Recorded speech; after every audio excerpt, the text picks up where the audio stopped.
Lucky to have you. I'm sorry about that thing with the Tesseract. I just couldn't help myself. I'm a trickster. Yes, just so mischievous. Gets them every time. I'm a trickster. Hello, ladies and gentlemen, and welcome to the episode 5 Loki spoilers review. I can't say that yet, but I'm the pilot, Trasnell, and I'm joined by The pruned Kirklin Patzer. I am Glorious Purpose, Taylor Field. So, ladies and gentlemen, I have nothing. I was going to make some sort of joke about, but you know what? I just want to talk about this episode. So, ladies and gentlemen, this is a big one. Obviously, we got Loki. You're listening right now. And then we got the finale next week. And then Black Widow. Bunch of other casts happening right now. Stars High Republic. Might be a random newscast in the retrospectives, the whole shebang. Taylor, where can they find all this good content when we're promoting it and letting the people know that it's out there?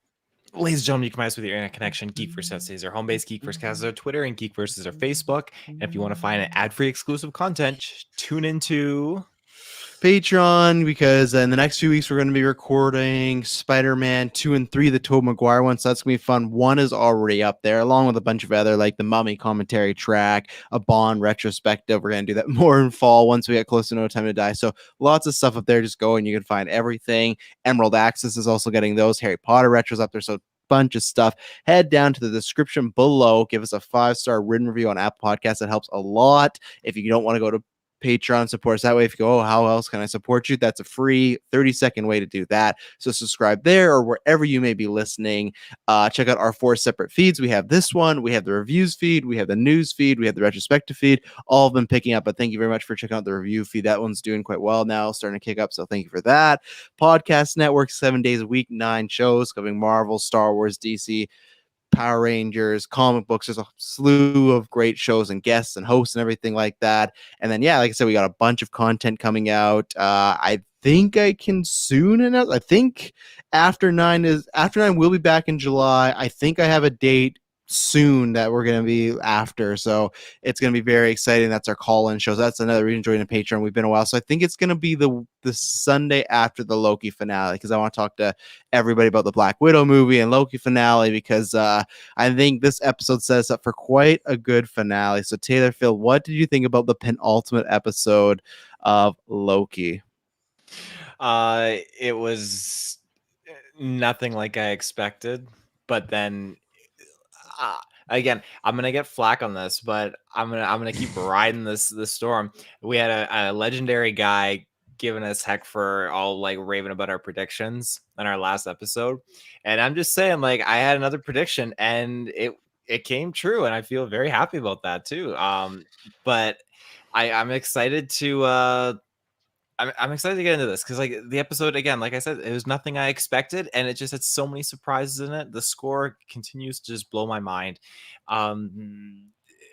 There was some serious left turns in this episode that I never could have anticipated. Like, it just keeps catching me off guard again and again and again, and now it has me wondering if they might go a dark route in the finale episode, and I'm hoping they don't, because of the development of this episode and some of these characters. I'm hoping they stay true and they don't detour, make a right turn down this dark path, which again could totally fit in the whole grand scheme of things, but I don't want that to happen. I want them to stick to the progressive development of these characters and what they do. So yeah, I'm so intrigued. Yeah, I what you am, because mean. I don't know. Last week I knew right away. I'm like, okay, I know what you got right. And then I was like, okay, let's see. This week I don't remember what you predicted, so we'll see. Yeah, if that guy who's like, I don't want to hear you just talk about your predictions, go fuck off. And anybody that's listening to this, tuning this, is like, I just want a full positive breakdown of Loki. I don't want to hear any criticism.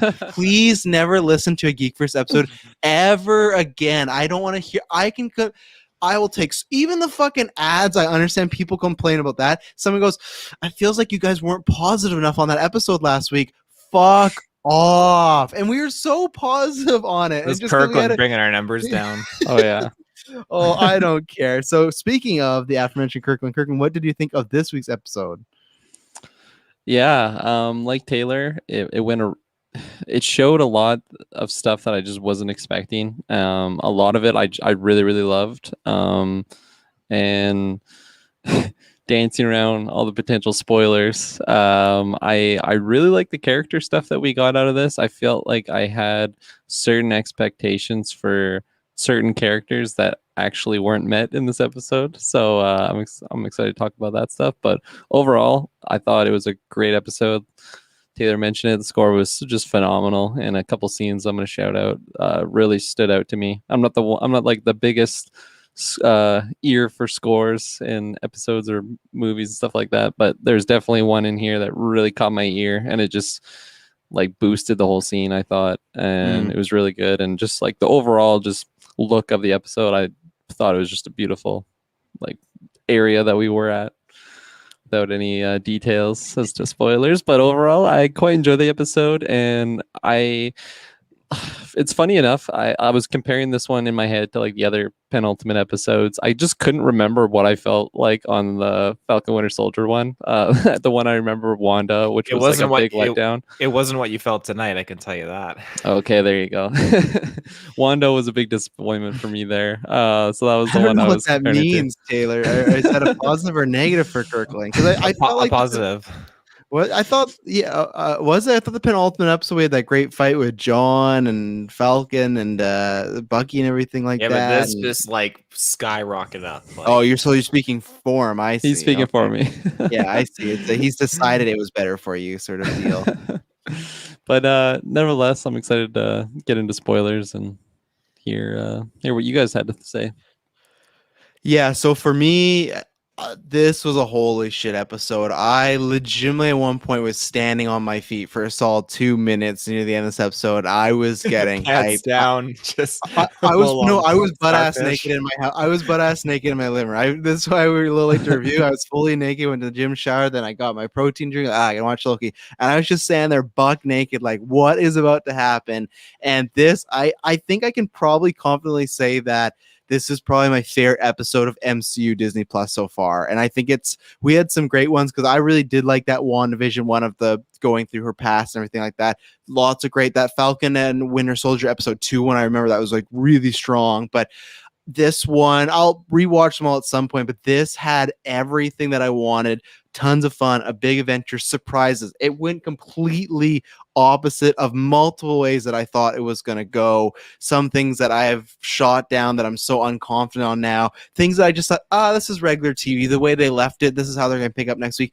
No. And we just obviously saw last week, not spoilers, the fun we had with the variant Lokis, man, this was a great episode, and it was just fun seeing we have Spider-Man No Way Home coming, and this was really the cementing of we had Sylvie, but this was seeing all these different versions of Loki and really, really hitting it home of this is a thing now in the MCU, and this is what we talked about last newscast of we want different canons or stuff to be out of canon in the most minor spoiler way. To me, I thought we got a lot of just fun little Easter eggs or stories of just certain maybe canons or different realms, and they just knocked it out of the park. And then they ran, got the ball, they knocked it back, they knocked it again. It was a 3 home runner.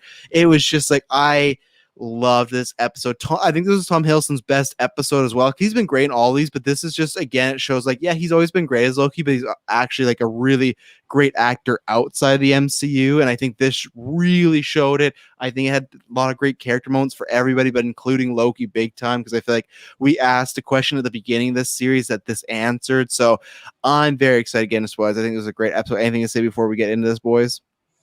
Let's do it. All right, so we're going to take a quick ad break, and then we're going to spoil. So if you've not seen the show, go watch it, come back, and we'll be right here. So we will be right back. And we're back, and I'm ready to pilot us in as the Thanos copter pilot because, so if you don't know, I just shut this out before I forget. I took the screenshot. So there is in the background, I'm not sure if you noticed, Thanos early in the comics had a helicopter as one of his vehicles. This was in one of the background. The Thanos copter was there as just wreckage. So that's the fun we had in this episode. The fact that they put Thanos' helicopter in the episode. Are you fucking kidding me? That's some of the nerdiest shit ever.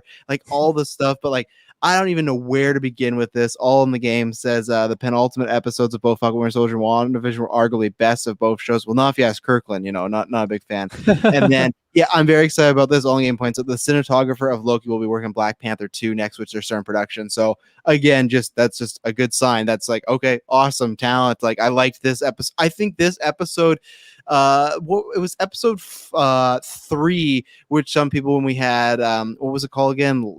I always forget the name of the planet, Lamenus or Latimus or whatever it was. Lamentus, yeah. Some people complain like, oh, the CG was a problem. Like it looked nice, but sometimes it looked fake. This to me, of course, they're just like on a sound stage using the volume, but like to me, the way this was shot, and I'm not sure if she shot the other episode. If not, this was just shot better. That it felt more natural in this episode. It didn't stand out to me as far as them being on a sound stage, especially near the end. Go ahead. I was wondering if that was because like it wasn't like a headshot with just like CG in the background. I thought like the usage of them like in the middle of the shot, I felt like it wasn't, I don't know, like it wasn't as noticeable as the other one for sure. But I really liked it. Like you just said, I was wondering if this was the same person that did it, because it seems so like such an improvement from that episode.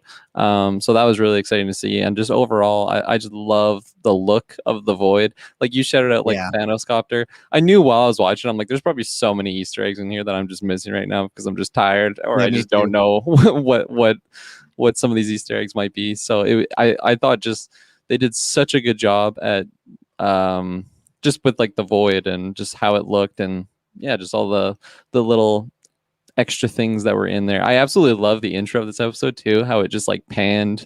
I think it went to like the timekeeper with like his just severed head, and then it just like panned to where we were during the end credit scene of last episode, but just from like a different point of view, and then we caught up to him. It was just really, really cool because again, it just showed more things in the Void.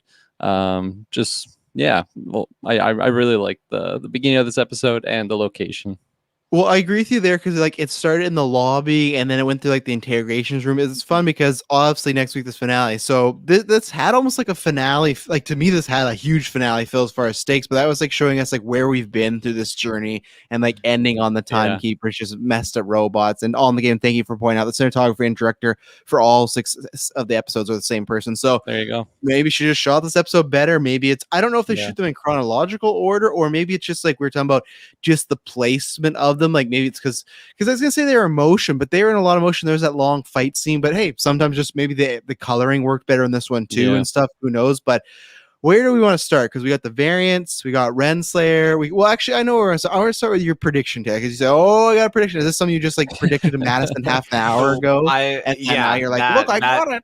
That earlier one, it was like a quick thought. I was thinking like, okay, like what if all these guys are Lokis in here, and we got the army of Lokis that we were talking about. I'm gonna go to Exhibit A.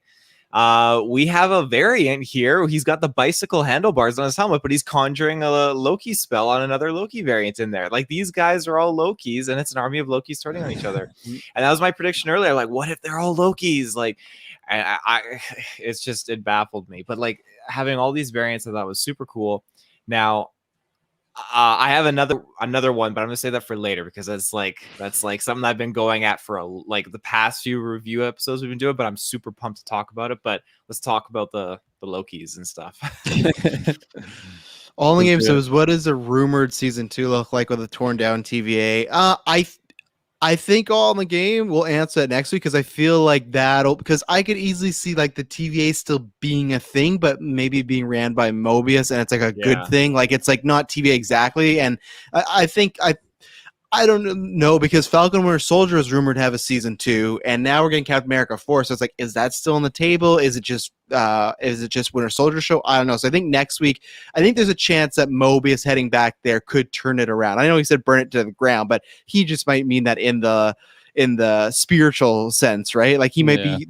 Because there's a lot of tech, you could probably use it for good stuff. Like if we talk about encourage Nexus events instead of yeah, we want you to fuck all your variants. No, like if you could literally take Thanos in Endgame and throw a necklace on him and he's unpowerful, like that's to me a lot of power you could do some good with maybe and save people with. So, and we've seen that Mobius is a good guy. So yeah, the variants, I will give you that you did call that. I thought it might just be the other, because we had that confirmed. Last week we talked about, okay, is this place with Lokis? Is this just all the Lokis there, or is this where everything goes? And they confirmed right away the Void is just like a dumpster of like it's a dumpster of prunes and universes. Everything that they're getting rid of, it goes here. Very much like it. Literally, the show opened up in the Void with a shot of like the pirate ship. I was like, man, this is exactly like where's that place called? Not World's End.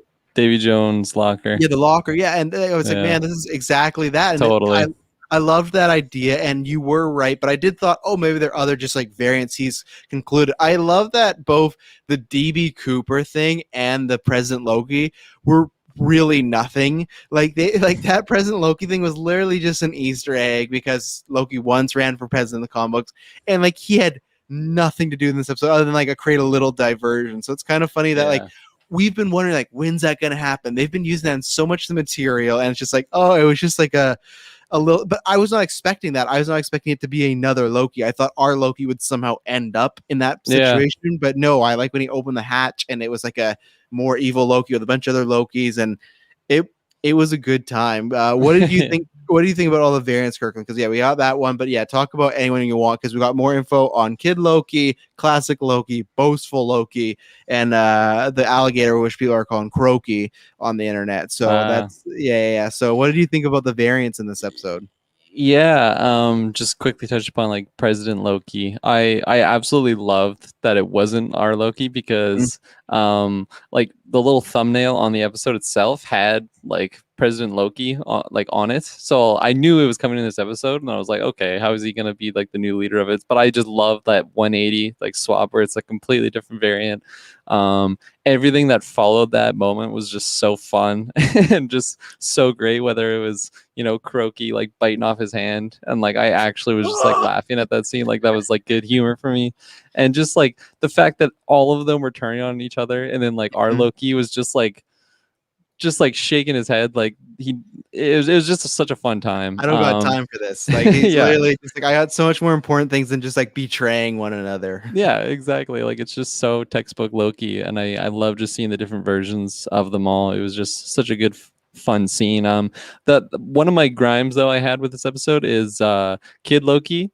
I think I had high expectations for him. I'm not gonna say I hated like everything that he was part of. I liked like the minimal dialogue he had, I guess, just like throwing certain lines in there. But like I probably just have expectations because we just did like the Journey into Mystery like Kid Loki series, so I felt like I was just expecting like that level of a character, and I just didn't get it. It's pretty much just like a filler or two like side character.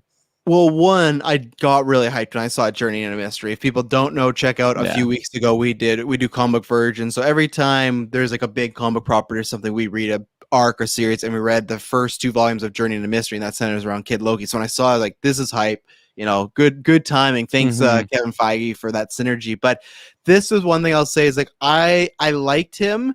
I do agree with you. Like I wanted more, but the thing is, like Mobius is off, and like Classic Loki sacrificed himself. I feel like Kid Loki is alive very specifically for a reason. So I don't think we've seen the last of him. I just think like if this was just gonna be a fun little Easter egg, because that one moment once Classic Loki is like making the huge Asgard distraction, everything like that, I thought, oh, Kid Loki's also going to be there, make the sacrificial play. The fact that he wasn't there makes me think he's being saved for something else down the line if he escapes or something, because he is a member of the Young Avengers, and the Young Avengers are all over the MCU right now. Like they set up someone in Falcon Winter Soldier, they got the twins in WandaVision, they have Haley Steinfeld coming, so it's like all these pieces are falling together, and he just happens to be in this episode. I did love the line though, because it's so funny, and there's a few references, but like other than that first episode, Thor has really not been talked about at all. And I love like, what was your nexus point? He said, I killed Thor.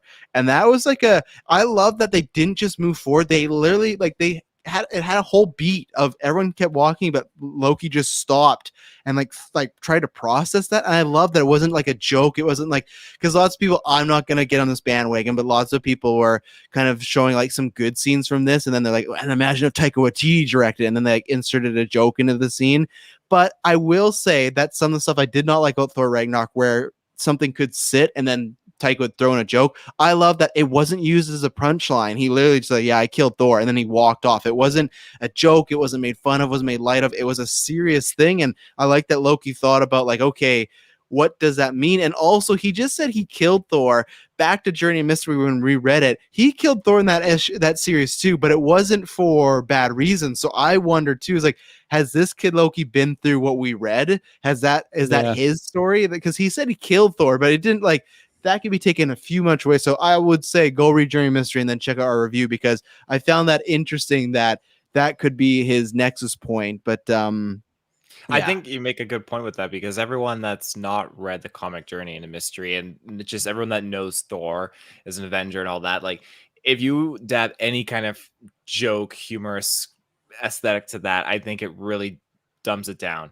I honestly think it being serious, because then you have the regular moviegoers, regular TV show watchers, people that don't do the comics, they get that scene and it's like, holy crap, like he killed Thor, like that's heavy and it's serious. It's not a joke, comedic relief. So well, and right away it puts Kid Loki on a different level than the rest of them, because one Loki, this Loki, our main Loki, Tom Hiddleston, either it was he was too weak to kill Thor or he couldn't go through with it. This Loki's neither of those. If he did just kill him, he's not weak enough to do it, and he didn't he thought about it and he did it. And you have like classic Loki, who the reason he got caught by the TVA is because he wanted to see his brother. So it's like this Loki, like I said, it's like Journey to Mystery, where it's like he killed Thor for a trick and needed to have him die. And even Thor said like, kill me if you have to, or if he did just kill him, it's like, well, this Loki's kind of ruthless. And when again, I can't, if we were to get this kid Loki in the MCU and he were to meet Thor, that's just another good thing of like, oh, what happened in your timeline? Like, oh, I killed you. And like, man, there's just that I don't think we've seen the last of Kid Loki. So I think I agree with you, Kirklin. Like, I wanted more, but I guess that's just in the back of my head of, I think we'll see him again. I think we will. And at least from a performance-wise, what I saw, I liked that moment when he's sitting in the chair and he has his juice box and he's like very cocky and pompous. Like, he still looks like he has that going on with Loki. So, yeah. Yeah, you brought up some good points on the character. I feel like I definitely agree with you that this isn't going to be the last that we see of that character, but I feel like what I was hoping for was like the character just hit the ground running, and I felt like it didn't quite do that. Like he stuck the landing, it was decent, but I just really thought that like going forward, if he's going to be in the new Avengers, that like he's going to be as charismatic as like the Tom Hiddleston Loki just as a kid, and I didn't get that from this episode. Now the other character I was going to bring up in this episode was Sylvie, because when we first got introduced to her, I wasn't that impressed, and I'm definitely starting to be impressed with her. I feel like I like her the most now after this episode, so maybe I have to just be patient with Kid Loki. I agree with you too, because I remember when they introduced her, I was like, what a lame introduction. I didn't feel any like oomph there, but now it's like, you know what, I wanted to stick around. Forget Pat says, could it be possible in Love and Thunder that Natalie Portman's character, forgot her name, Jane Foster, is Sylvie's Thor or some Thor from another universe and not Natalie we know? It's, first of all, like, is it possible? Yes, we have fucking Tobey Maguire, Michael Keaton come back, so anything's possible. But like, I don't think so, because I think you lose some of the relationship stuff you could call back on from Thor 1 and 2 if it's just a new Jane Foster. So it's definitely possible, but I think they would go with the one that he knew and he in Endgame was still like broken up about, right? He was still like, oh, my love, so my old flame. Yeah, my old flame. So like, do you guys see that as a possibility of him being like or her being a variant, or do you think it will be regular Jane Foster, Natalie Portman? I agree with your point. I think that it would be that Jane Foster, just because our Thor has such attachment to her, and we can call upon like those moments. It's still a fun idea, and for the likelihood, it's definitely possible. Just because we're getting into the multiverse stuff, so anything can really happen. But I got an itching that is the other one. It's the actual Jane Foster. plus then it would be like, I know not everyone's going to see Loki the TV show, but it's like that would be just literally the same plot again, right? Which I will say Disney Plus has been like, I wish they would have sat down and thought, hey, these three shows are back to back, because we had Agatha, who was, secretly, she was good to one the whole time and secretly the bad guy. We had that with what did they end up calling Sharon Carter? What was her big reveal? Who was she again? She was not the Collector. She was the Yeah, what was that? Oh, geez. Yeah, Guardian, something like that. No, that's not right. Oh man, if all in the game or someone in the chat knows, what was Sharon Carter the big reveal? But either way, she was one of our heroes, right? Power And then Broker. the Power Broker. Power Broker. And then she was revealed to be bad. And then we had the exact same thing with Judge Renslayer, where she's a good guy. And so it's just like, I do think they should have sat down and be like, hey, we have all in the game. And forget Pat, you guys are on the game. There you go. So I do think they should have sat down and be like, we literally have three of the exact same plot points of a female pretending to be the friend of a character and then really a bad person. Yeah, they're variations of each other, but so they could do it again. But Taylor, where are you as far as Jane Foster? Do you think it's the one we know and like, or do you think it's something new, maybe like Pat was proposing? I think it'll be the same old Jane Foster that we are familiar with. I don't think that they'll go that route. But again, all of these new movies have been touched with multiverse stuff, starting with Endgame onwards. It's all been multiverse stuff now. So I think Black Widow will break that this week. I think. Well, maybe, unless it's my alternate goes theory through a where it's portal. another Black Widow. Yeah, for another timeline. Like, who knows? That's who's living in that ScarJo city at signs the end for of the another city. 5 movies. Yeah. Kirklin, you keep going because you talk about Kid Loki. What about you got boastful Loki, who we didn't learn too much about because it seemed like he was just lying because he's boastful. Yeah, so that makes sense. I Go ahead. love that one when he's just like, oh, in my timeline, like I collected all 6 Infinity Stones. Like I just love that, especially like the way he was delivering those lines. He's just like obviously lying, but he's just like getting giddy and like how awesome his story sounds. I just The Gator loved calls all him that. out. Yeah, exactly. And the way the Gator just like crawled over him, just chomped him. But yeah, like other than that, I feel like that was another one I was pretty interested in just from like his overall look and like his hammer and everything. I thought all that looked really cool, but I feel like he's just kind of that side character. We didn't really dive too much He's in the like traitor of the the other group, two right? ones. Yeah, exactly. And then And then classic Loki. What do you think about classic Loki? Classic. I loved classic Loki in this. I mean, just with all the different Loki variants, I absolutely just love seeing like what made them unique from the other ones, and seeing like a more magic heavy one in the old Loki. I love seeing him use his powers. I love that suit too. It just it was so fun to just see on screen. Like this old, just very like tacky, dated suit, but it worked because it was just such a crazy episode with so many different factors, and I really really like that version of Loki actually when he's and like his reasonings on not using like daggers. He says it like takes away from his magic abilities and just all that stuff. I just loved all the detail and what made each Loki unique. Yeah. What about you, Taylor? What do you think about the variants? Oh my god, like I'm in love with all of them. Like I love Sylvie. Like she is Well, we know awesome. that. You've been talking about Silly since episode 2. I gotta put it in there. I love again, like Hiddleston's Loki. I'm loving him every single episode. It's getting better and better and better. And again, Kid Loki, I thought was, as we talked about, like him just dropping the mic where he's like, I killed Thor, that Nexus event. And I loved the alligator Loki, like his dynamic in this episode was absolutely great. And the insult, like you got your Nexus event was for eating like a rabbit or something like that. And I loved Richard Grant's old school Loki so much because he just brought the power. Now, on that note, I'm curious because the TVA says the main timeline is that the course is supposed to be Loki gets killed by Thanos, right? That's the main one. The Avengers go back in time, all that jazz. They get the stones.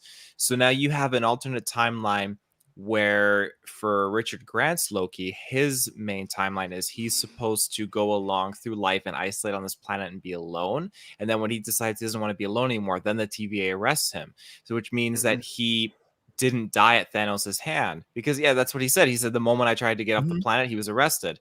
So now that's not the main timeline. So what are there parallel main timelines the TVA was trying to keep in order? Because that confused me in that sense. So I think it's kind of like how they explained Sylvie was hiding at Apocalypses.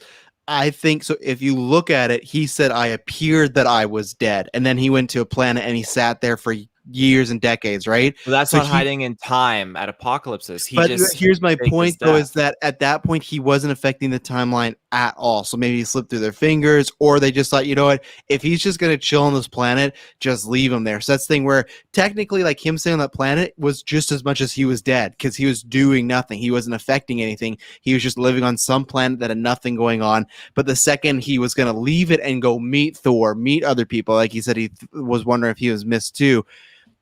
That's when he was messing stuff up. So that's why I took it was semi as like Apocalypse, where he kind of hid in a little nook and cranny in a timeline, and they're like, yeah, whatever, or they missed it because they thought he was dead, and he didn't change anything until he decided, oh, I'm gonna go talk to Thor or whatnot. I give you that, but then with Sylvie, she didn't change anything just by playing with her toys in Asgard, and the TVA just picked that moment. Well, we don't know. Well, we don't know yet that, right? Because we haven't got. I think next week we'll find out why she was taken. You know, and technically we've still said of like, if she is this the main cause because she was a lady, and the thing is like, because people have speculated like she was playing with the Valkyrie toys, that maybe she was going to join a Valkyrie, and that would be like a divot of Loki's timeline. So that's where it's like, oh, we can't. But I think they've built it up that it might be something big enough. So yeah, I loved all the variants. I like love them as far as I liked how they were used. I agree with Kirkling. I said that I want more of Kid Loki, but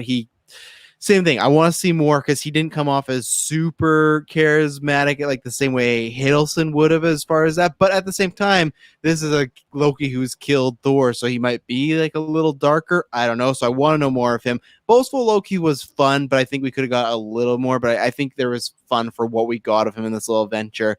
I love Croaky or Crocky, whatever we're calling him. I love that he just constantly kept going for the hand, and then he finally got Tom Hiddleston's hand and bit it off. Like I said this on Marvel Alliance last week, I guess. I was like, I want a Disney Plus, like the way they're doing like these shorts with Groot. Like I want something with Croaky. Like I want an animated series. I want I want to see the universe where all the other Marvel heroes are animals, and that's where he's from, and make it just like the way they're doing Monsters at Work right now this week. Do that, but with Marvel animals, like something really kid related. Do it. I don't care. And then classic Loki.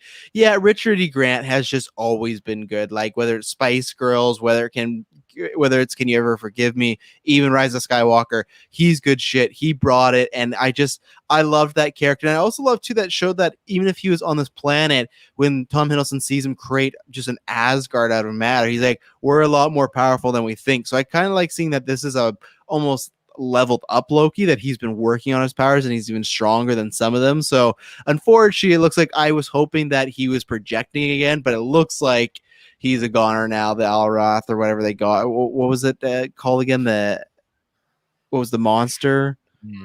Aliath or Eliath? Eliath. It was Eliath, wasn't it?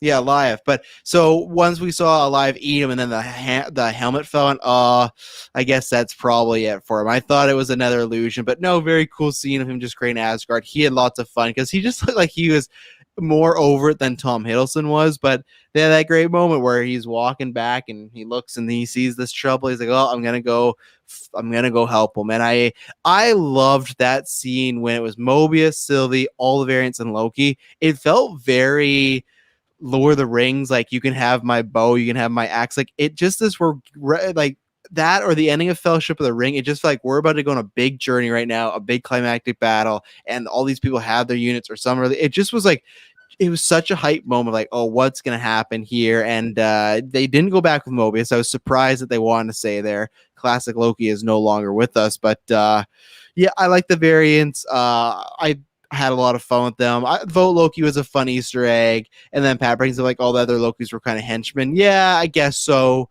but that I guess didn't bug me because I had all those other Lokis popping around, so I was pretty happy with it. But What I did want to talk about, and then we'll talk about this after this next ad break, is so Alioth, they did defeat. I liked that as set up as far as, okay, she's going to enchant it. She saw something I glimpsed when it touched her. She feels she can get past it. They enchant it. Loki's done his first enchantment with the power of Sylvie, so that's good. Power of love. And then this portal opens, and we see some sort of city, and we're going to talk about that right after this ad break. And we're back. Yes, we're going to talk about that. Forget back, Tiny Thor trapped in a jar, because I do want to talk about that. But we had this city, and Taylor Phil, what do you think's going on? Because I did think we were going to get revealed who is behind this, because the last few episodes it has shown us, but this did the big cock tease of they're walking towards it and it cut. So we're going to have to wait next week. It's been a big debate, and I've said on Twitter, no. I was talking about those Hansi. I said this on Marvel Alliance. Brett was trying to convince me. But we have a certain time traveler who is known for having his own city named Chronolopolis, and it's just, maybe this isn't that city that is in Ant-Man and the Wasp, but it's interesting that it opens up and it looks like it is some sort of city, but I don't know. What did you take from it? Because I have some theories, but I want to hear your thoughts of who. Because I guess we're gonna get revealed who's behind this. Because if they don't, I feel like that'd be a massive disappointment next week. I think a lot of people, even if it's not Kang, whoever it is, Kang, Mephisto, Doctor Strange, if they never reveal who's actually behind the TVA in this finale, I think that will be a big misstep on their part and leave a sour taste in people's mouth. It'll be Boner all over again.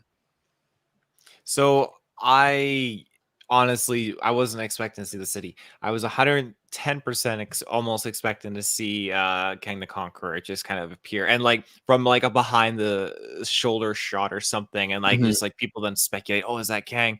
And then he has a name tag, Kang the Conqueror, and then it just cuts scene there.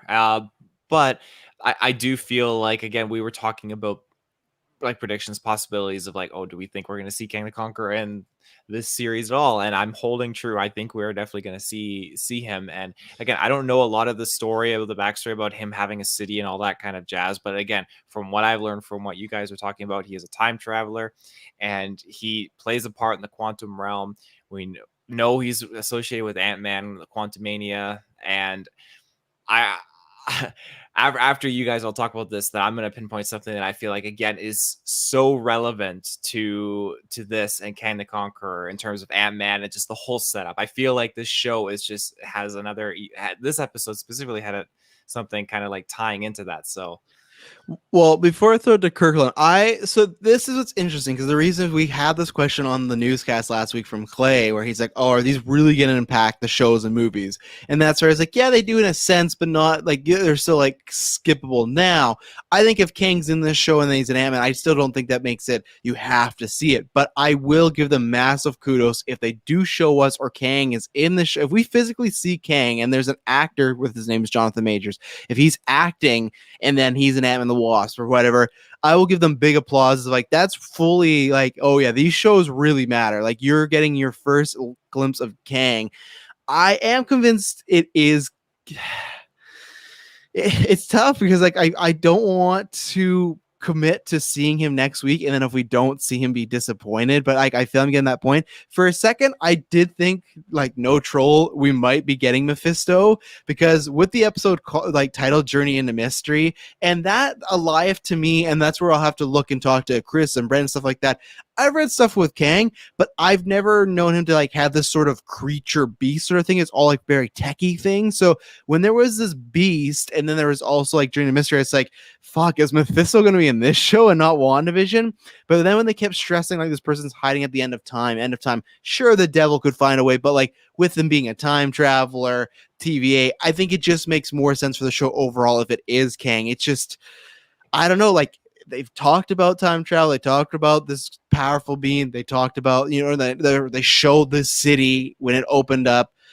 It's so tough for me to like, it's so tough for me to deny it, but it's just like all the signs are pointing there, but I'm not going to get excited. But like now I am. I'm just hyped because if it wasn't Kang, here's my last point of why I might get too excited. I feel like they would have showed us who it was this week to be like the Agatha thing, right? Of, oh, this is Agatha, and then you're going to learn more about her.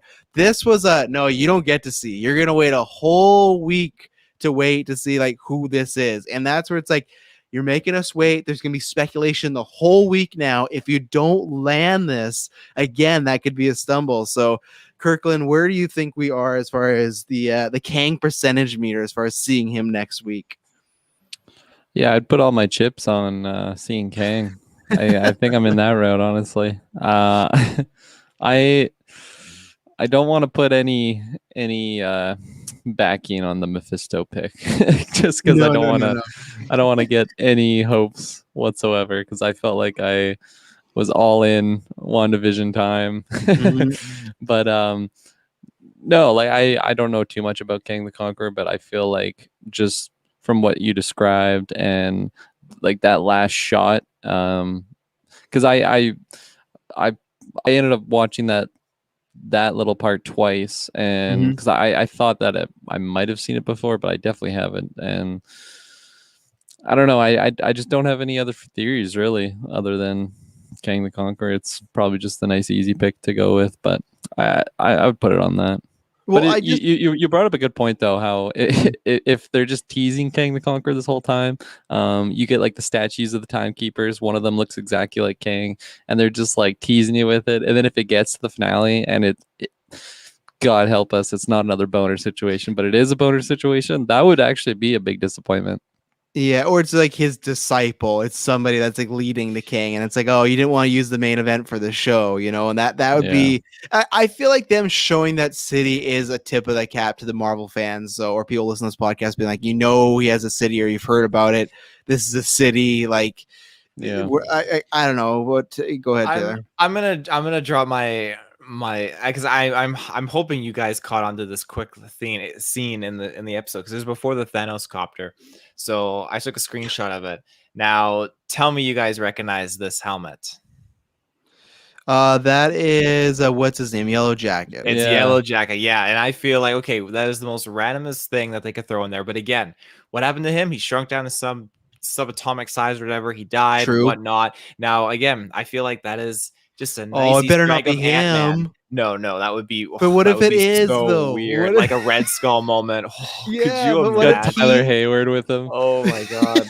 I didn't think about that, but that I'm not gonna go with that as my prediction. Again, I'm thinking like, okay, this is just setting up not setting up in the way that you need to watch this to watch Ant-Man Quantumania, but I'm saying, I think again, this is just another little Easter egg. The fact that, okay, Ant-Man Quantumania, Kang the Conqueror is going to be in the finale episode of this, and it's all just setting up, because I think again, this is all in the quantum realm. I feel like this time out of time place is so relevant in the quantum realm, and that's like what I've been preaching since the start of this, and I'm holding true to it. Well, it's a switch though, because that city doesn't look like the same city in Ant-Man and Wasp though. No, because it doesn't. So your prediction will be half right.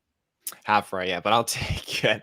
It'll be fully wrong if it's fucking Yellow Jacket in that castle. That'd be so weird. Oh my god. If that chair turns around, he has a big ass beard, and he's just like, finally, my way out. It's like, oh, please don't. But, and it because I remember we talked about this, I think, last week, and I was always like, well, the thing with this show, they say it's going to lead into Doctor Strange, right? And I was like, I was like, well, I don't see Kang being there, because they haven't said Kang's going to lead into it. But maybe the show does also lead to Ant-Man and the Wasp, and they just didn't want to spoil that. So they never said, oh, yeah, it also links to Ant-Man and the Wasp, because if they did, we'd full on be almost expecting Kang or something Kang related, right? With this whole series, it's been like a nice, steady build up to him. If it is, like, I guess it's like what Kirklin referred to, though. I'm just worried. Like, I'm not trying to Mephisto myself. I'm not trying to boner myself. I don't.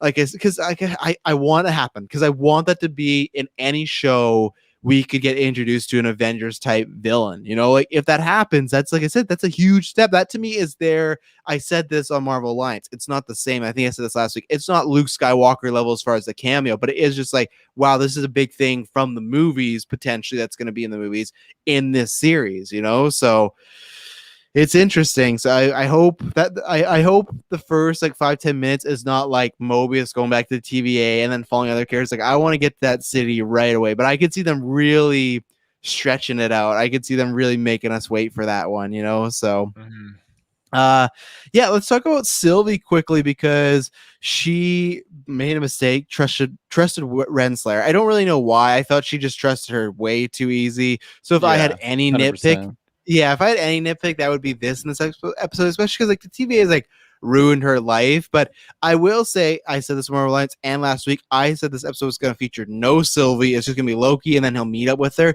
I did not see any of this coming of like her conversations with Renslayer, her pruning herself to go there. I thought that was very smart because they're like, well, without a temp pad, we can't get out of there. She went with a temp pad, which Renslayer didn't even kind of put two and two together. Another kind of nitpick where it's like, she's the one that told her, like, well, you'd need a temp pad to get out of there. And then when she zaps her side, she's like, oh, yeah, she's dead. That's taken care of. I was like, well, she has a gateway out. So I feel like those scenes with Renslayer and her, there's a little just like jumping logic, just like, we just need shit to happen. But I liked her in there, and man, oh man, I know some people have said this, like they'd be like, oh, well, the love that Loki and Sylvie share is not like romantic.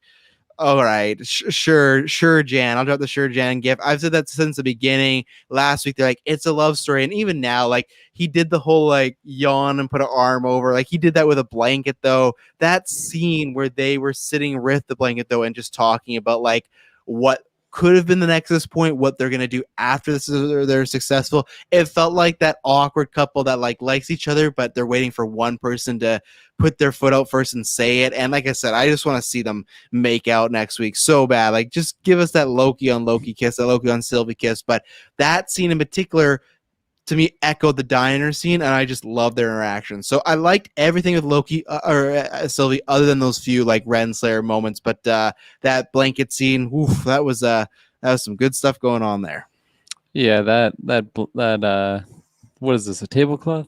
That whole scene, I feel like that's what won me over to Sylvie. Honestly, I just was really, really impressed. They had like just a close-up shot of her, like pretty much just delivering these lines just exquisitely, and I was really impressed, honestly, just her like acting ability. And I felt like I hadn't seen that up until this point, and I really, really liked it. I liked their on-screen chemistry together. I liked Tom Hiddleston like with her on screen. It was just everything about it was really, really good, and I wanted more. And I was a little disappointed I didn't get a kiss. I'm like, really? We're getting way to the end now if we're gonna go that route. I had this weird little thought though in the back of my mind when she basically asked Loki like if she could trust him, right? And like how does she know that he's not going to betray her in the end? I really hope this doesn't go the route, but it would be absolutely crazy if it does.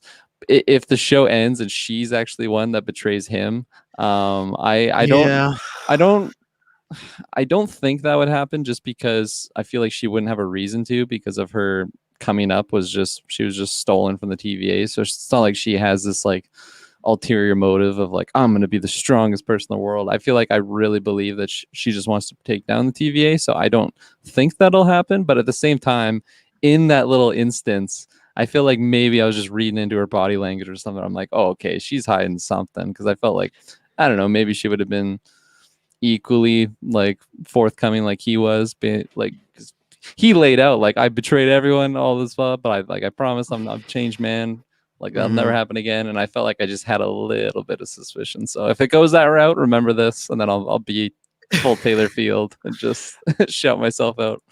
I don't think you're wrong, because we also got to learn like why was the TVA taking her. If Kang is the villain, that could throw a monkey wrench into stuff. I don't want to go that way, just for the fact of I won't be disappointed if it goes that way from a story standpoint, because like, okay, there could be something interesting there. I just want them to, just consummate and get this on with and see what their adventures are. Like, even when she was just like, I don't know if they meant it to be like a sexual bar, but the way when she's like, oh, like you could change my outfit, this is uncomfortable. I was like, that scene, yes. I was like, okay, like, yeah, like I feel like you're implying like, you could see me naked. Like, I was like, okay, no, they're like, so I guess it's just I really want that, because I think what they would do is she does betray him, we'll get it eventually, but it'll be like we'll have to wait like another season or something. Like, I do think that she might be put in a situation somehow where she has to betray him. So I don't think it's out of the realm of possibility. I don't want it to happen just from cheering for Loki's done so well, but I could see it happening. I feel like I'm judging by Taylor Field's smile that he also agrees with us that this is a possibility. That's what I was talking about in the non-spoilers portion. Just like the story progression so far is doing so well for just like them to trust each other. But I had that sneaking suspicion as well that something could happen, whether it's like Loki himself put it on the table and he does do something to like betray her, or it is Sylvie herself kind of like turning the tables around, which just either way, if either of them does it, it would just be so heartbreaking at this point. Go ahead. I was gonna say too, I feel like a part of me just feels like no matter what, Loki will just not have a happy ending. He's just like a doomed character. Yes. It feels too nice and tidy that he's just gonna end up happy with Sylvie at the end of this, right? And that's where it's interesting though, because I feel like there's definitely at least a connection on her part. Like I don't think it's some really big long con, because I feel like with the Nexus point happening, them creating that, I feel like there is a connection there. So yeah, we'll see. I agree with you guys though, as far as Loki. Is he just gonna get us happy? Like I would love that. I would love next week for him just to finally get that happy ending and be like, okay, good, he's on a new path. But I feel like a happy ending or a happy ending. Both at the same time. But I feel like he might be, either having to look for Sylvie or something, or I don't know. We'll see. It's gonna be interesting. To counter that claim a little bit, do you think that, again, this could go both ways? It could go because Sylvie wanted to learn the true powers behind everything, or you could see it as she pruned herself because she wanted to find Loki, which I think says a lot. But then you also have the fact that Tom Riddle is a Riddle. Yeah. He chose to stay behind with her and gave the the tablet to Mobius. I think that the Tempad, again, I think that speaks volumes too, because he's to survive, right? He could have left too. So I think you're right, Kirklin. If there is a betrayal, it would more or less come from Sylvie, but I do think you could play it in her favor, where she pruned herself to possibly try and find and rescue Loki.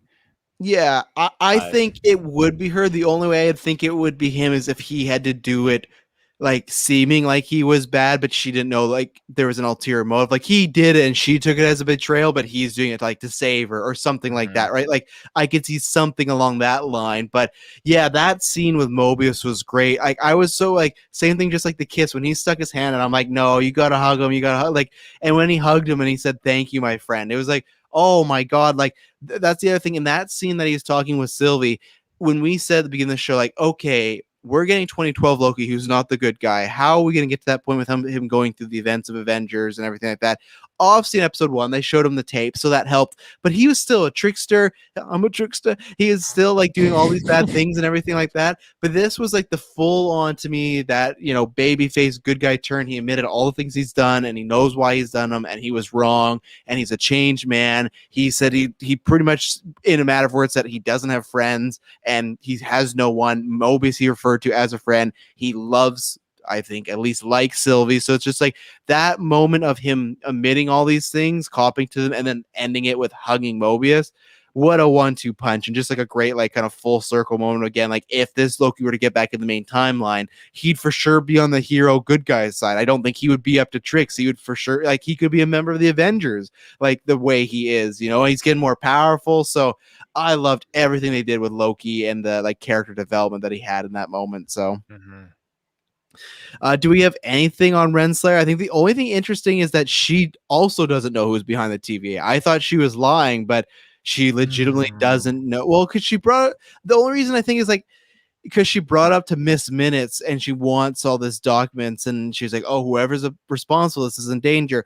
There's obviously could be a chance she knows, but I feel like if she was in private still doing that to Miss Minutes, like, that's a weird con to keep up. So I'm taking that she doesn't even know, and that's kind of interesting if that's the fact that she kind of got played, but she's not like Sylvie and Loki want to take it down. She's still like, oh yeah, we got to keep things looking normal so we can just keep going. It's interesting choice that they made there. I think she knows, but a part of me thinks that maybe her mind was wiped to a degree because, again, she knew I'm pretty sure she knew the origins of the Timekeepers, how it was all a hoax there. So I'm curious to see what comes out of that. Again, like this whole episode, she was just lying completely again to Sylvie. Like, we have a vehicle or a spaceship that can blast through. Again, that was all a complete lie, but she was convincing about it. So I just can't trust her. She's a Loki now. She's also a variant. That's the big reveal and everything like that. Kirklin, got anything to say on Renslayer? Do you think she actually knows that Kang or somebody's of the TVA, or do you think she's in the dark on this one? I don't feel too confident to say one way or the other. I feel like she Howard. I I've like another little just thought that maybe she like actually is the one. No, because I want to say she's the one running the show because she's always just got these tricks up her sleeves, but she also just doesn't like have the smartest decisions, like tackling certain, I don't know, other situations. So I don't know exactly how I feel on her. She better not be in that city. That better not be the reveal. It's a variant of Renslayer. It's like, Yeah, oh fuck me, you know. I feel like I'm kind of putting her in that like now don't like not as bad, but like kind of Uh-oh. in that Hayward category where I just like Oh, don't really care for that villain too much. Who knows? Maybe the finale will have some crazy reveal and I'll like her, but I feel like in the end, her fate will be something similar to Hayward, where he's just like, okay, that was just the villain that we had for the show and doesn't really have a big impact moving forward. yeah, it sucks. 'Cause I feel like she's definitely like a way better actor than the guy that Hayward was, and I've seen her in other things like Goo Can Go. So I hope she ends up. The good thing is that she does have like a history / being a love interest wife of Kang. So I would think that like Hayward, I think he's a one and done, and I hope he's a one and done. Where she might just be the villain of the show, but she might come back in a different form in the future, which I would like. So yeah, so we'll see. I think next week we're gonna have lots of answers, which is exciting. Obviously we talked about this a little bit, but we got Mobius back. That was great. We kind of speculated that once, if all the variants are there, that he'd be there. Once you saw that like pizza car, it's like, okay, this is Mobius coming up. And like I said, that Loki scene was great. But my favorite scene was the Loki scene, but then my second was him having a conversation with classic Loki and the alligator and just talking about like, is this really Loki? And then classic like, yes, he is. Like, but how do we know like he would be a Loki? Like that's the thing a Loki would say. And it's like, but maybe it's a Long Kong. And like they just like every time they would shoot to the alligator, who looked sometimes good and sometimes a little like, okay, this thing's definitely not there. But like I just like he was the perfect straight man to a lot of jokes, and I love just like, yeah, a Loki would Long Kong. I was like that. So I loved that little interaction of just, hey, like I said, get that alligator with Mobius on these adventures. I love that little interaction between the three of them. Yeah, for sure.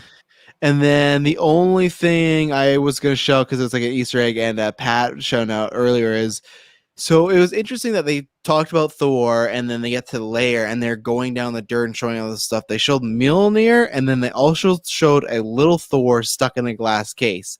And it's very interesting because that glass case almost looked like, I'm not sure if you guys remember the original Avengers. At one point, they have that glass case, they have Loki locked in, and then it's supposed to be designed for the Hulk that it will lock him in. But at one point, Loki gets him in there and locks him in, and it looked very similar to that. And he was saying it, but obviously in that movie, he wasn't shrunk. So I don't know what happened there, but I think obviously it was just an Easter egg, but it's just like, what was that an Easter egg too? You know, I'm not sure if that's a comic book story I don't know about. Maybe that's the What If episode. I don't know, but it was interesting that we haven't got much Thor in this series, and then we're getting him mentioned that he's been killed. We literally, I wish we did a predictions episode, because if we would have said, do you see Thor in this series? Technically, someone would have been right on that, because it is Thor, little Thor in that case there. So you guys have any thoughts on little Thor?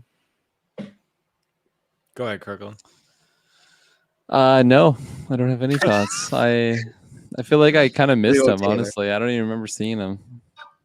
Oh, really? Don't? Yeah, you have to watch again when they go to the Loki's lair. They're like panning down a bunch of dirt, and then you see him and you hear him like trying to break through the glass and stuff like that. He's looking like Thor, but Ant-Man. Yeah. Yeah, no, I must have blinked or something, missed that part. But I I remember everything except that one detail. So yeah, I'll watch it again. What about you, Taylor? I think that's spot on. I think it's definitely when he was put in that glass container from the helicarrier and was just falling. Now, him being tiny and all that jazz, I mean, that could be a million and one things that caused it. But hey, you know who has the ability to make you tiny? Ant-Man is a little tiny and enlarging disc, so he just whips at objects and things like that. So I just feel like it's another sly little nod to some Quantumania madness that we're going to get into. So, or maybe Ant-Man has that Yellow Jacket has that ability too. You know, he got Thor a little and everything. Well, so. If that's really his city, he's been, working on his tech. Like, who knows what's going to happen? I hope that's not the case. I really hope it's not. This, like, and I like the actor. Yellow Jacket, terrible villain. I like Corey Stoll, but that villain was really lackluster. So if it was him, man, that's gonna be a gut punch next week. But that's why I'm trying not to get excited. I'm trying to expect the gut punch just in case. But do you guys got anything to say? Other notes? Any plot points we haven't touched upon that you guys want to before we end this review? No, Going I got once, nothing.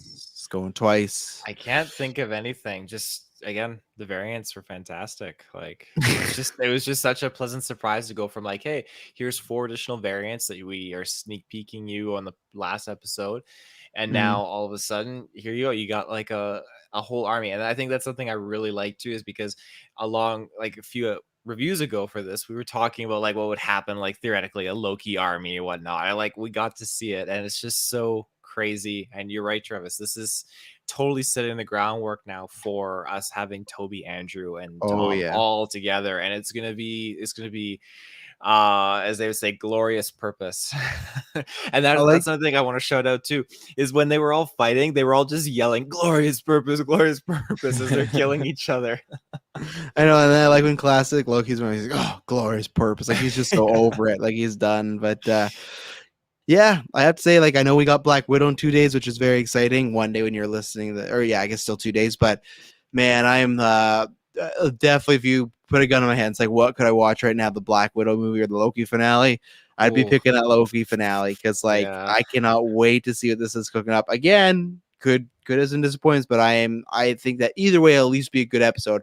WandaVision had some disappointing reveals, but the episode was still good. The finale, I know some people didn't like it, but I think they'll at least be a good episode. But this one, I think, just has a lot to answer, and I think they will wrap it up. So if you like this episode, subscribe, stick with us. We will be back next week, and then we'll be back with Black Widow coming up too. So 2 other big MCU things. Yeah, I cannot wait. This was a fun review. I promise you, when you hear from us next, it'll definitely not be boring. Bye-bye. Peace. I'm a trickster. All right, hold on. I'm sorry. I tried to rule Earth. They'd be lucky to have you. I'm sorry about that thing with the Tesseract. I just couldn't help myself. I'm a trickster. Yes, just so mischievous. Sorry about that, Tom.